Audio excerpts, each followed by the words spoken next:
आंदोलन चल रहा है कि जो बोध गया टेम्पल है उसको ब्राह्मणों से मुक्त कराया जाए, हिंदू पद्धति से मुक्त कराया जाए। ये बिल्कुल सही चल रहा है और इसे मुक्त होना चाहिए। हमारी सरकार को इस पर कॉग्निजेंस लेना चाहिए और यदि सरकार नहीं ले पा रही है तो सुप्रीम कोर्ट को, हमारे जो माननीय सुप्रीम कोर्ट है, सुप्रीम कोर्ट को इस पर सुमोटो लेना चाहिए और जो एक्ट बना था बीटी एक्ट 1949 उसको रिपील करना चाहिए, पूरे एक्ट को ख़त्म करके, और पूरा उसकी जो मैनेजमेंट है मंदिर का उसकी टोटल मॉन्क पद्धति से, जो मॉन्क है वहाँ उनको सरेंडर करना चाहिए। केवल दो धर्मों एक साथ नहीं चल सकते, एक मयान में दो तलवार नहीं रह सकती। तो लोग तो कहते हैं कि जो बुद्ध हैं, बुद्धिस्ट हैं, वो तो हिंदू ही हैं। आम धारणा ये आपने देखी होगी, सुनी होगी। तो बुद्ध जो हैं वो शुद्ध हैं। अच्छा। हिंदू शुद्ध नहीं है। अच्छा। हाँ, हिंदू करप्ट है। कैसे? बेईमान है। वो डराता है हमें। हिंदू धर्म हमें डराता है। डराता है? हाँ, मुझे डर लगता है उस धर्म से। कैसे? उनको जो समाज के ठेकेदार हैं, हिंदू समाज के जो हिंदू धर्म के जो ठेकेदार बने हुए हैं वो मुझे डराते हैं। मुझे सपने में भी डर लगता है। वो कहते हैं कि तुमने पूजा पाठ नहीं कराई तो तुम नरक में जाओगे। अच्छा। यदि तुमने पूजा पाठ नहीं कराई तो तुम्हारे बच्चे फेल हो जाएंगे, उनकी सरकारी नौकरी नहीं लगेगी, तुम्हारे माँ बाप मर जाएंगे, तुम्हारे घर में बीमारी आ जाएगी, तुम्हें भूत घेर लेंगे।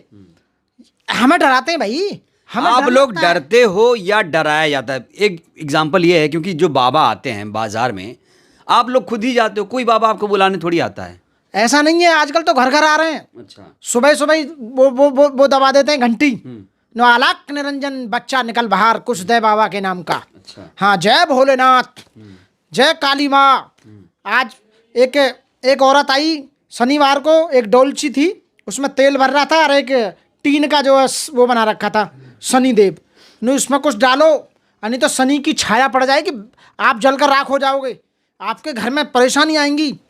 वो डराते हैं, पंडित डराते हैं कि मंगल बृहस्पति फलाने घर में बैठा हुआ है और शुक्र फलाने घर में बैठा हुआ है और सूर्य की ये वो है दशा, और ये डराते हैं कि आपने घर गलत बनाया है, वास्तुशास्त्र के हिसाब से आपका बाथरूम इधर होना चाहिए था, आपका वो उधर होना चाहिए था। तो भाई हमें डराया जा रहा है, हमें डर लगता है हिंदू धर्म से, हिंदू धर्म के ठेकेदारों से, हिंदू धर्म में पूजा पाठ करने वाले पंडाओं से। जो बीटी एक्ट 1949 है, आप वकील भी हैं, कैसे बन गया होगा? क्यों आखिर इनको डाला गया होगा? एंट्री कैसे? ये गलत है टोटल। उस समय की गवर्नमेंट ने जो बनाया था वो गलत बनाया था, क्योंकि बौद्ध एक जो प्रवृत्ति है वो एक अलग शांति प्रिय। अच्छा, बाबा साहब भी उसी समकालीन हैं। हाँ। 49 और 1956 में बौद्ध धर्म अपनाया। तो क्या बाबा साहब का कोई साक्ष्य इतिहास मिलता है इस तरह उन्होंने कभी बोध गया गए हों या उसके लिए आवाज़ उठाई हो उन्होंने? मैं इस बारे में उसका जवाब नहीं दे सकता, क्योंकि मैंने पढ़ा नहीं कहीं और ना ही मैंने ये देखा है, ना सुना है मैंने। बेकार मैं आपसे कहूँ उनके बारे में। ठीक है।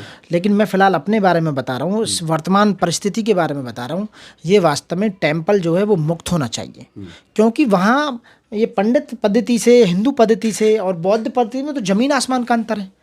बिल्कुल जमीन आसमान। एक अंतर बता दीजिए ईस्ट पूर्व है, बिल्कुल कतई एक अंतर। क्योंकि बुद्ध धर्म डराता नहीं है, हिंदू धर्म डराता है लोगों को। कोई धर्म डराएगा कैसे? क्यों? धर्म तो भाईचारा फैलाता है। भाई डरा के ही तो पैसा लिए जाएगा, डरा के ही नरक में भेजने का जो प्रोविजन है कि तुम नरक चले जाओगे, तुम्हारे पूर्वजों की आत्माओं से मैं मिलवा दूंगा। जो हमने स्वर्ग में कई लाख फ्लैट जो बना रखे हैं और फार्म हाउस बना रखे हैं, तुम्हारे पूर्वजों की आत्माओं को उस फार्म हाउस में, फ्लैट में पहुंचा देंगे हम। वो ये कहते हैं, पैसा लेते हैं 5100 रुपये, 11,000, 21,000। बौद्ध धर्म क्या आत्मा को नहीं मानता है? नहीं, वो बिल्कुल आत्मा को नहीं मानता, ना ही पुनर्जन्म को विश्वास करता है। शुद्ध धर्म है वो। आज जो है वो कहता है कि पूरा संसार, बुद्ध ने कहा पूरा संसार दुख में है, दुख से घिरा हुआ है, दुख का कारण है, दुख का निवारण है। प्रधानमंत्री विदेश जाते हैं, कहते हैं बुद्ध की धरती से आए, उसका क्या संदर्भ निकाला जाए? क्यों नहीं बोल रहे हैं इस मुद्दे पर? वो इसलिए कहते हैं क्योंकि विदेश से चंदा आता है भाई। 40 से 50 कंट्री बौद्धिस्ट कंट्री हैं। अच्छा। बाहर हम भारत में भगवान बुद्ध पैदा हुए, उन्हें ज्ञान प्राप्त हुआ, उन्होंने यहीं काम किया, यहीं परिनिर्माण हुआ उनका। लेकिन यहाँ ये धर्म को इन्होंने सकोड़ कर रख दिया है, उन्होंने यहाँ को संकुचित कर दिया है और यहाँ के लोगों को मारा, उन्होंने काटा बुद्धिस्टों को। अन्य तो सम्राट अशोक ने अपने शासन काल में 84,000 बौद्ध मठ बनवाए थे। किसी भी मंदिर को उखाड़ कर देख लो, आज किसी भी ऑर्गेनाइजेशन इस तरह की जो हैं इनके, वो देख लो, वहाँ बौद्ध टेम्पल ही निकलेगा, नीचे से बुद्ध गुफाएं निकलेंगी। वो बिल्कुल बौद्धों के कब्जे में आना चाहिए। पूरा उनका जो है प्रबंध बच्चों का, उनका बौद्धों का उन्हीं के अंडर में आना चाहिए, हिंदू पद्धति से अलग होना चाहिए। आएगा, क्या लगता है, आप आएगा? बिल्कुल आए। अरे क्यों नहीं हो सकता, इस देश में सब कुछ हो सकता है। लेटेस्ट उदाहरण देख लो आप, 2-3 उदाहरण। नहीं होगा तो क्या करेंगे? नहीं, मैं आपको तो जन आंदोलन होगा, जन आंदोलन होगा। सारे बौद्धिस्ट जितने भी और कंट्री है वो भी सपोर्ट करेंगे पूरे भारत। अच्छा, एक मिनट, बाहर के लोग भी आएंगे? आ रहे हैं, बाहर के मंदिर भी हैं वहाँ, जो हमारे बौद्धिस्ट कंट्री हैं, बौद्ध विरासत वाले जो लोग, और वो भी आ रहे हैं, वो भी धरने पे। क्या इससे भारत की छवि पर असर पड़ेगा? बिल्कुल पड़ेगा। कल को मोदी जी ये नहीं कहेंगे मैं बुद्ध की वहाँ से आ रहा हूँ, तो मैं ये कहेंगे मैं तो युद्ध की धरती से आ रहा हूँ। तो युद्ध हो रहा है यहाँ पर, आप बताइए। बुद्ध ने तो कभी युद्ध नहीं चाहा। तो ये जो हो रहा है वो गलत हो रहा है साथियों, इसमें बदलाव आएगा, डेफिनेटली आएगा साथियों। उसके लिए मैं उदाहरण देना चाहूँगा, इन्होंने 3 किसान कानून लेके आए थे, ये कृषि कानून, इन्हें वापस लेने पड़े। उसके बाद में वकीलों के लिए एक कानून लेकर आए, वो वापस लेना पड़ा। तो ये जनता में पावर है। जब ज़्यादा लोग सड़क पे आएंगे, ज़्यादा विरोध करेंगे, बाबा साहब ने कहा था गलत बात का विरोध जरूर करना चाहिए, तो विरोध करना चाहिए। तो सारे जितने भी लोग हैं जो बौद्धिस्ट लोग हैं, मानता को मानते हैं, वो रोड पे आएंगे, बोलेंगे। क्या ऐसा तो नहीं कि ये कांग्रेस के शासन काल में आज़ादी के तुरंत बाद ये कानून आया, इसलिए ये सरकार जो है सत्ताधारी पार्टी सोच रही हो कि ना करें, ना हटाएं, जिससे कांग्रेस को ज़्यादा गाली मिले? ऐसा कुछ नहीं है।